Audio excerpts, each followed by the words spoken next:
at the time, and do we justify paying the extra for the Starbucks? And after a big ordeal and lots of chit chat that, of course, we wouldn't have right now because we're all virtual, the overwhelming anonymous taste test said that we needed our old coffee back. So Starbucks, I think, was even toward the bottom, which was pretty funny. So just wondering here how many people want some more better coffee in the office, and maybe we should refer you to that brand that we used in District 3 that our anonymous taste testers thought was the best. So I'll go ahead and close this. Looks like we have the biggest answer here is that people are needing more flexible hours, less meetings, better morale, more transparency from leadership. We're doing the best we can with virtual meetings as we can. So again, interesting answers, and thank you all for participating. So our next presenter is another big passion of mine, and that is highway safety. And I will introduce Mr. Jason Sawala. Jason started with the Kentucky Transportation Cabinet in 2000 on the KYTC Engineering Scholarship. He started full-time in 2005 and spent 5 years in the Lexington District, and then he moved to the central office working with HSIP starting in 2011, and that is where I met Jason. He became KYTC's Innovation Engineer in 2004, and he provided leadership and oversight to our research, innovation, and performance management programs. He currently serves as the Assistant State Highway Engineer for Innovation at the Transportation Cabinet, as well as the Acting Executive Director of the Office of Highway Safety, where he works with partners across all 4 E's of highway safety to prevent serious injuries and deaths on our public roadways. So I'll turn it over to Jason. You seem to be on here and camera's on, so I'll click off and let you have it. All right, thank you. Can everybody hear me all right? Okay, so thank you very much for the nice introduction to Nitra. And, you know, we talked about like snacks and things like that in the polls. So I'm joining you from Winchester today, and no good meeting in Winchester is complete without some form of Ale-8. You know, I drink diet due to my diabetes, but, you know, so I got Ale-8 here. You know, I knew Denitra's story was going to be very entertaining, so I've got some popcorn here as well. Just really, really exciting stuff. And I'll say one other thing before I get started with the formal content. I was really looking forward to this year's partnering conference because I had, you know, some of the items to give away relative to answering my questions that I promised last year to bring with me, like these buckle up, phone down pins, or you know, if you got a really good one, maybe a cup. But c'est la vie, or even maybe a printed copy of the Strategic Highway Safety Plan. That's pretty exciting reading. So we will plan to do that the next time we're all able to be together. And so I want to talk just for a couple minutes, and I'm always a start with the end in mind kind of person. And so I really do like to start with our mission. And I'll say I'm gonna talk a little bit differently about it today. Everybody listening here, your families, and the people that we serve are what makes Kentucky a great place to live, work, or just pass through.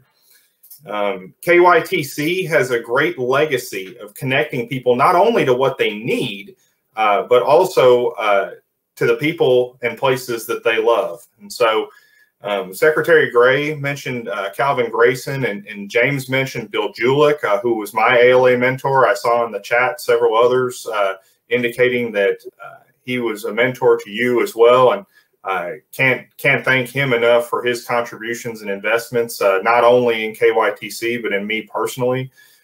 Joe Cochran, A.L. Perkins, and you know, I want to say that we're all standing on the shoulders of giants in this industry. You know, everywhere that we are today took the contributions from everybody who came before. So our mission talks about why we do this stuff, right? Why do we do what we do?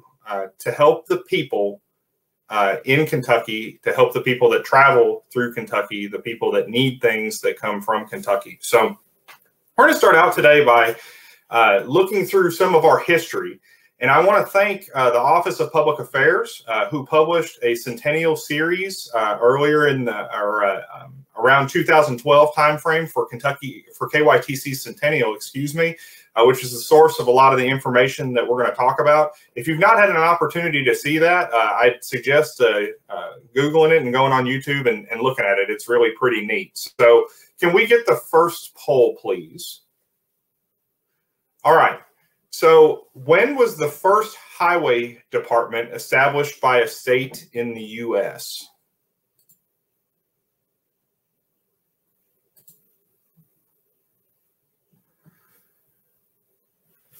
And I can tell you that one of the things that you should always check when you're doing stuff like this is to make sure that the answers got transcribed correctly. Because I think, unfortunately, looking at my next slide, that they may not have been. So I'm kind of sad about that. I wouldn't have asked if it wasn't us, right? So Kentucky actually established the first highway department, if you will, quote, in 1821. That was not a contiguous effort, as you learned, since our centennial was more than, was not, or our bicentennial, I guess, is not next year. And so that original highway department ceased before the Civil War and was picked up again by the Department of Public Roads in 1912. So can we see the next poll, please? Okay, so I just said in 1912, Kentucky's Department of Public Roads was established. How many staff were there? And I think it's important. I'm participating in the polls as we go to. James mentioned staffing levels in his discussion, and so I'll give folks just a couple seconds there to respond. And no shame in anybody's game. We're all here, kind of working together and partnering. That's what this is all about, right? And learning. So. The 1912 Department of Roads actually had 14 staff, and they are pictured here. Pretty cool when you think about it. The original Department of Roads in 1912 had a budget of $25,000, which was actually a pretty big budget by then. But when you look at what happened over the next decade, by the end of the 1920s, what eventually would become KYTC had 5,000 staff by the end of that 20s decade. Now, for reference, today we have 4,171 staff at KYTC as of September 1st, and that's why partnering is more important than ever before. I think that James alluded to the fact that just because we have COVID-19 and more projects and more priorities than we have funding doesn't mean that there's any less expectation out there or there's any less good to do for our citizens. And so I just want to show for reference, you might remember a picture like this. This is what happens when you can gather together. We aren't able to do that right now. This is a picture of my staff in December of the Department of Highway, or the Division of Highway Safety Programs, excuse me, at our last Drive Sober or Get Pulled Over awards. And there's 18 of them, our staff and partners from our grantees. But obviously this picture was not taken anytime in 2020. So it's one of those things that we've alluded to several times. Several of the speakers have. We're going to eventually be able to come together once more, and that's going to be exciting. But I'm really excited to be participating in the virtual partnering conference this year. Okay. All right. Can we see the next poll, please? All right. So we heard both from Mr. Jeter today from Federal Highway Administration, and we talked and we heard from other speakers talk about the federal program, the federal system here in Kentucky related to funding. So approximately how many miles of roads were originally designated as a part of the federal system in the late 1920s? Give everybody just a couple seconds to answer that there.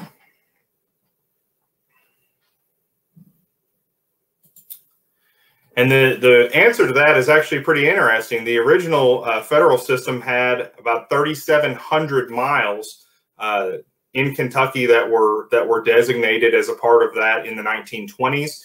And You know, everybody knows about the National Highway System, where there's a companion system called the Federal Aid System that does have more miles than are just reflected in the National Highway System. But we have almost that many National Highway System routes or miles, centerline miles of National Highway Systems routes today here in Kentucky. And, you know, like I said, when you think about the legacy that's been left behind of those who've come before us, you know, there's a lot that's happened over 100 years at KYTC, a little more than that now.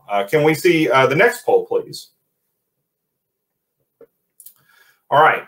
Kentucky's originally planned portion of the interstate highway system had 6 identified routes traversing how many miles?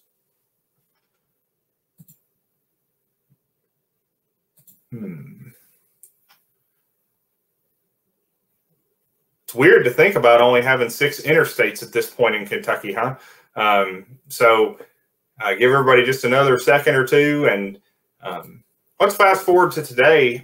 Those 6 routes that were looking to traverse 763 miles across the Commonwealth, you know, that was just the beginning here in Kentucky for the interstate highway system. Today, we have 943 centerline miles of interstates, and then 473 miles of the parkway system. And, you know, I think it's pretty interesting when you think about the way that the interstate and parkway system transformed Kentucky, not only how we travel across it, but just how much more connected we are as Kentuckians because of it. And so last week I went to Belfry, Kentucky. And for those of you who are not familiar, I know there's a bunch of District 12 folks on here. Belfry is about 20 minutes east of Pikeville today. Interestingly enough, when you think about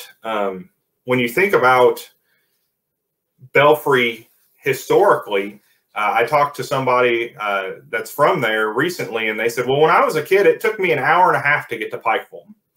Well, today, that's 20 minutes. Why is it 20 minutes? Because of you, because of your contributions, what you've done to better connect our Commonwealth, not only with each other, but with the opportunities that transportation brings. So, you know, one of the interesting factoids that you'll hear if you go back and look at that public affairs content is that in 1914, the General Assembly initially identified 10,000 miles of roadways which were intended to connect the county seats of Kentucky.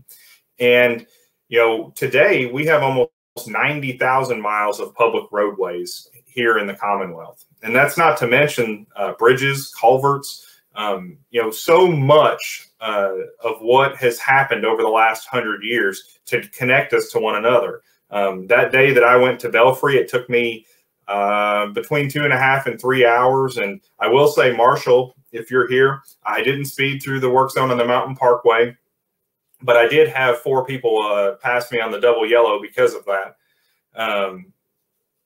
You know, it doesn't take a whole work day to get to Western Kentucky. It doesn't, you know, I heard a story from somebody this morning who mentioned, you know, hearing from their grandparents growing up from Paducah that, you know, it was a 7 or an 8 hour affair to go and watch Kentucky play in Lexington. And I related a story as a part of that about a personal experience I had when I went and visited Patty's Settlement down in Western Kentucky and talked to our server who said, who was about my age, who said, you know, I'd really like to visit Lexington someday. And, you know, when you think about Kentucky and Central Kentucky and how Western Kentucky, you know, is it's more close to St. Louis, it's more close to Nashville, and some of the things in Eastern Kentucky, you know, it's closer maybe sometimes to go to places in West Virginia, or, you know, it's just it's really cool how much work has been done to connect the people of our Commonwealth to what they love. By the way, one other interesting factoid about that 763 centerline miles of interstates that were originally identified. Today, we have 38 counties that have more than 763 miles of public roadways, not state maintained, just public roadways in general. And so, you know, when you really think about how much transportation is learned and grown, you know, or how much it matters and how much it's grown over 100 years, it's really astonishing the legacy that is left behind by those who have come before us, and the legacy of the work that everybody that's here listening has contributed already. And so, you know, what's the next step in this journey? You know, where are we headed? What are we doing? And so let's talk again a little bit about where we've been before we talk about where we're going and what those impacts are. Okay, so over the decade that spanned 2009 to 2018, we had approximately 7,425 deaths in Kentucky related to transportation-related crashes. Okay, and that's not only folks in cars and trucks, that's pedestrians, bicyclists, motorcyclists, folks that are using the system in whatever way it was that they were using it. And I know that I'm talking to a lot of folks that are a lot smarter than me today. And so, you know, if you've got 7,425 deaths over 10 years, that's between 740 and 750 a year on average. And when we talk about that, that's almost the entire group here that it will be registered and listening to pieces and portions of the partnering conference over the next today and tomorrow. And so, you know, when you think about that in a different way, it's also like over a 10-year period, losing an entire mid-sized community. And when we talk about highway safety, you know, that really does remind me, you know, we're not really talking about numbers here, and we describe numbers related to highway safety. We describe numbers related to a lot of the things we do. A lot of our work is very technical in nature, but I never really, I never want anybody to forget that when we talk about safety, when we talk about highway safety, when we talk about employee safety, occupational safety, the Secretary mentioned not only highway safety earlier, but the safety of our employees, our contractors, our consultants. It's not about numbers, and it's not about how few numbers we can have. It's not about anything like that. It's about people. It's not about how many projects we do. It's about how what we do impacts the people around us. And again, these folks are you and me, right? It's not only the people that live and work here in Kentucky, but those who are just passing through.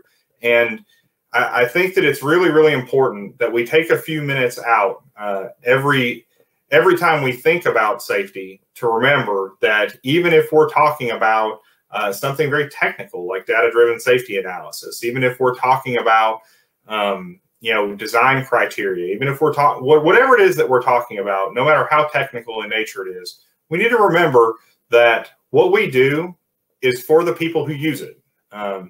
And you know, when we talk about people, you know, several people ahead of me have mentioned the changes that have happened in Kentucky to our work and to other things related to the pandemic.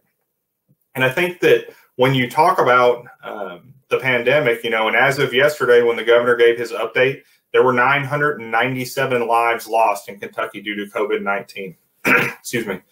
And one of the things that we've learned by partnering with public health is how we can band together to help one another, to help our neighbor, to help our family, to help our friends, coworkers, and communities. And so one thing I will mention is that I think that a lot of folks early on thought that a lack of driving due to the pandemic was going to positively, if you will, impact the number of serious crashes and serious outcomes that we had related to crashes. Unfortunately, that's not the case. As of today, we've lost 520 people due to crashes. And, you know, that reminds me that I think that it's time to really think about what does that mean? Who are those people?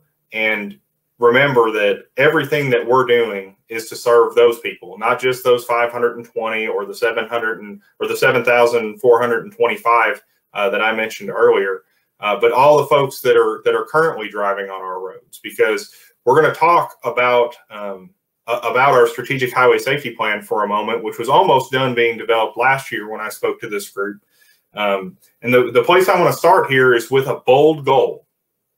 Under 500 highway deaths per year going forward by 2024 or sooner.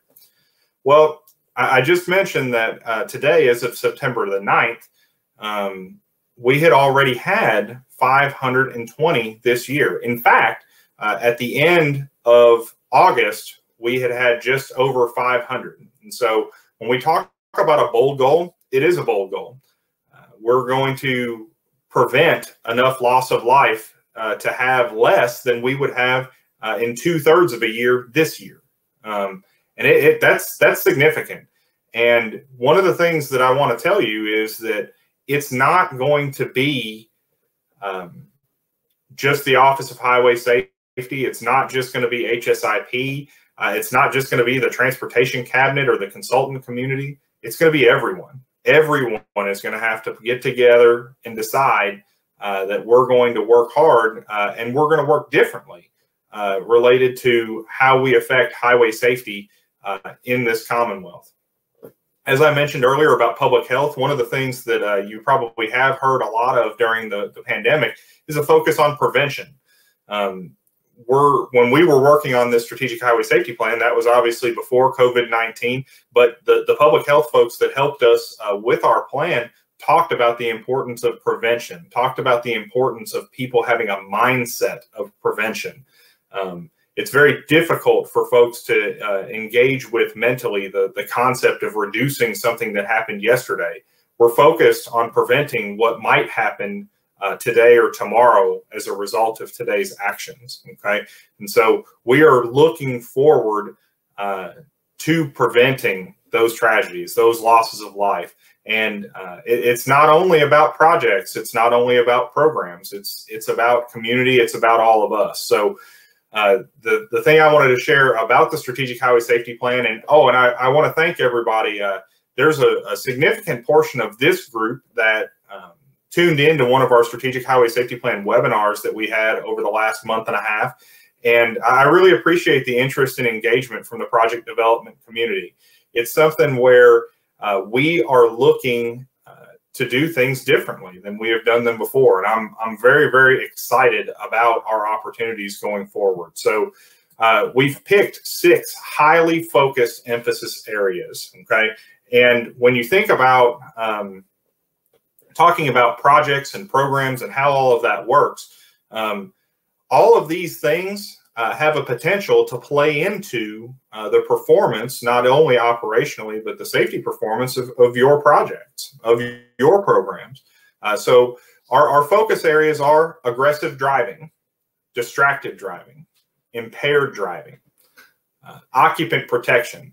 You've heard me talk about buckle up, phone down. That's a mixed message or a combined message, excuse me, not a mixed message, a strong combined message about occupant protection and distracted driving. And I thanked Denitra earlier for reminding folks that because these are recorded, while we want everybody to be engaged, we're really wanting to tell everybody that while you're on the road, keep your focus there. That's the most important thing that you're doing if you're out driving. Roadway departure, which is an easy one for us to think about when we look at doing engineering projects. And vulnerable road users, again, bicyclists, pedestrians, motorcycle riders, those folks who are not in cars and trucks and do not have all of the same safety equipment available to them that those who ride in vehicles do. And so we're going to be working on these emphasis areas. A lot of you have volunteered for our emphasis area teams, and we're working on getting dates to have those initial meetings with each of those emphasis area task force. Really appreciate all the engagement and really excited to be working with you about that and or working with you to help people related to those particular topics. And so the secretary did ask me if he could introduce this next portion, and he built it up. So I'm hoping that I'm able to deliver. I want to talk to you today about partnering with us, with KYTC. This is a meeting about partnering, and so it's really, really important when we talk about partnering I want to talk about the 3 I's today. And by the way, you are who puts the I in the 3 I's. Okay. I'm sorry, I'm a dad. That's a dad joke maybe, but I want to get everybody engaged on a personal level. Okay. And so the first I is for informed about safety. And again, we talk about highway safety, talk about employee safety, talk about work zone safety, something that's very, very much in the forefront of our minds in the transportation industry. And so when you get informed, you're able to then help inform others. And so there are great people at KYTC. There are great people that stand shoulder to shoulder with the consultant community.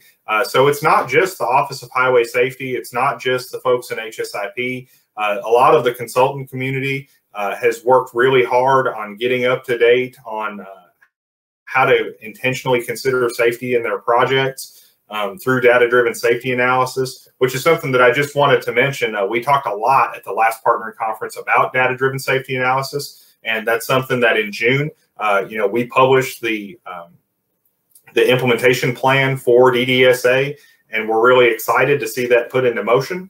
And that's something that you'll be hearing more about from the Division of Highway Design in the coming weeks. But we're really, really excited about the opportunity not only to get informed about safety, but to make decisions based on having that increased information. Want to get you involved. Want to get you involved in improving safety. Want to get you involved in improving your safety, your family safety, your community safety, your workplace's safety. Safety is local. We talk a lot about statewide safety programs. HSIP is a statewide safety program. The Office of Highway Safety runs several statewide safety programs. But I can promise you that safety is local. Safety is important in every household, in every community, in every workplace. And because of that, we need to partner with you, champions of the transportation community in your local communities. We need you to be out there being informed and being involved within all of those constructs that I just mentioned. What does that look like? Do you have an expectation of safety in your workplace? If you work for a consultant, is safety something that's top of mind for your employees and on your projects? Excuse me. What about in your personal life, your family, your friends? Are you one of the people that'll tell folks, hey, you need to walk on the sidewalk? And I told somebody earlier that normally we're at a venue where I can ask people if they've walked in the crosswalk as they've been around and things like that. But, remember, there's a lot that we can do just by talking with one another and helping to hold one another accountable. Do you walk the talk? And that brings me to the last one, and that is intentional about the example that I set. Now, I'm not just talking about me. I'm talking about you. So when we talk about being intentional about the example that we set, okay? And I say this a lot. Safety doesn't happen by accident.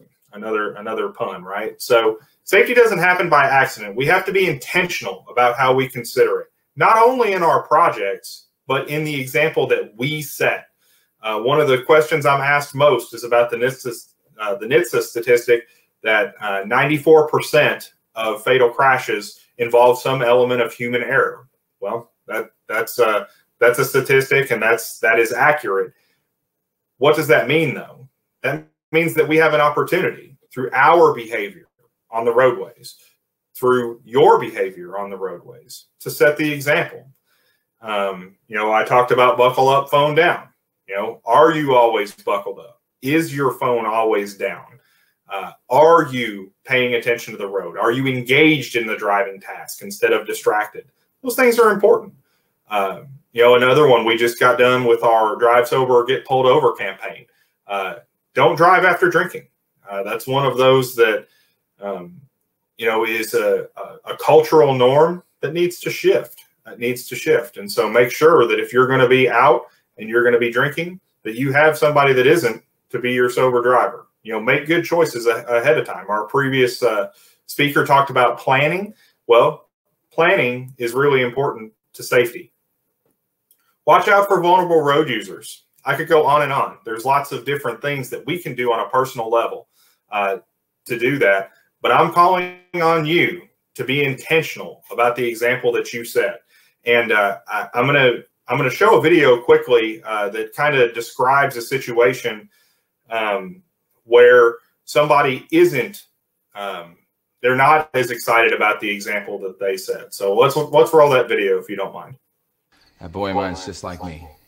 I love football. He loves football. My favorite color is green. His favorite color is green. I put ketchup on my eggs. He puts ketchup on his eggs. Everything I do, he does. I guess that's why they say like father, like son. Well, unfortunately, I didn't wear my seatbelt. And neither did he.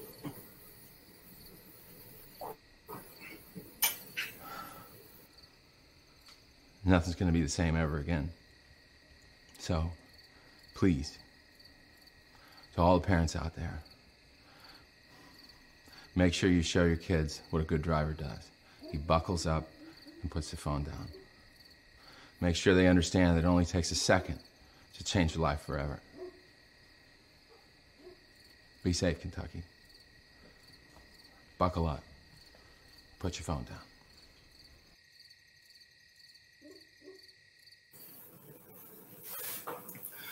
And I know that that's kind of a heavy message, but the bottom line is that when you think about it, you never know how your example might affect someone else in a positive way or a negative one. And so I ask you to consider that example that you set. Be intentional about the example that you set, not only for those in your personal life, but for those who you may never meet, because you never know who you'll influence. But I promise you that setting a good example will help people. And so I'm really appreciative to be able to be with you today to share these messages. We're really excited about where we're headed and the opportunities that lay before us to help people. And that's not only people that live in Kentucky, it's anybody that lives, works, or travels through Kentucky. We want to make sure that you make it to your destination as safely as possible every single trip, every single time. We know that 0 is the only goal that we can all live with. And while we're doing this this short-term goal to get below 500, and it is an aggressive goal, I am confident that working with each one of you, that working with your districts, your divisions, your firms, working with federal highways, working with NHTSA, working with federal motor carriers, I am confident that we are going to be able to come together as a Commonwealth to prevent as many of these tragedies as possible going forward from today, right now. I want to close by just thanking all of those folks that made this possible. The staff of Highway Design, the other partners, Federal Highways, ACEC. I'll tell you, it's really easy when you have something looming like this to say, we're just not going to be able to get it done. And I know how that works. We had, for very early on in the pandemic, we had an in-person Lifesavers conference planned. And everything was so uncertain and it was so close that we decided to postpone. It didn't mean that people needed to hear those messages any less. It just meant that it wasn't something that we were able to pull together and deliver that quickly. And I want to thank the folks that worked so hard to bring you this program today and tomorrow, because the customers in the Commonwealth don't need any less of what you have to offer. And they don't need you to be learning less, and they don't need you to be less effective. James mentioned earlier focusing on the things that we can do instead of that we can't. This conference is a perfect example of that. And so I'm going to ask you again, each of you has the opportunity to do the same where highway safety and employee safety are concerned. Partner with us to do what we can today for safety. Thank you so much.